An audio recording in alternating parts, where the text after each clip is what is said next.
एक समय की बात है। विजयगढ़ राज्य में राजा उदय प्रताप अपनी न्यायप्रियता और विशाल साम्राज्य के लिए प्रसिद्ध थे। उनका बेटा युवराज आर्यन साहसी, बुद्धिमान और राज्य का उत्तराधिकारी था। महल में सबको विश्वास था कि आर्यन राजा बनकर विजयगढ़ को नई ऊंचाइयों पर ले जाएगा। लेकिन एक दिन सब कुछ बदल गया। एक अनहोनी रात महल में एक भयंकर षड्यंत्र रचा गया। राजा के विश्वास पात्र मंत्री वीरेंद्र ने सत्ता पाने की लालसा में राजा के खिलाफ षड्यंत्र रच डाला। राजा को जहर देकर मारने की कोशिश की गई, लेकिन वह किसी तरह बच गए। हालात इतने बिगड़ गए कि राजा को राज्य छोड़कर जंगल में भागना पड़ा।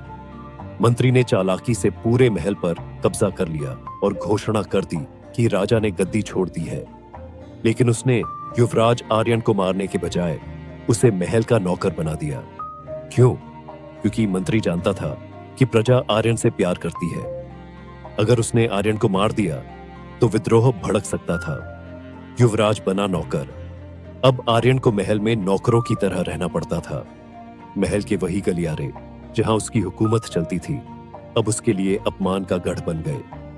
मंत्री ने उसे हर समय ताने दिए और उसकी हर हरकत पर नजर रखी, लेकिन आर्यन ने हार नहीं मानी।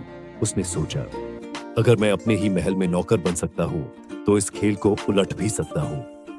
रहस्यमयी संकेत। एक रात आर्यन को महल की गुप्त सुरंग में एक प्राचीन पांडुलिपि मिली। उसमें लिखा था, विजयगढ़ के सच्चे राजा का दिल न्यायप्रिय होना चाहिए। जो इस पांडुलिपि को समझेगा वही राज्य का असली वारिस होगा। आर्यन ने तय किया कि वह धीरे धीरे मंत्री के विश्वास पात्रों को अपने पक्ष में करेगा। लेकिन क्या वह सफल हो पाएगा? क्या आर्यन अपने पिता को बचा पाएगा?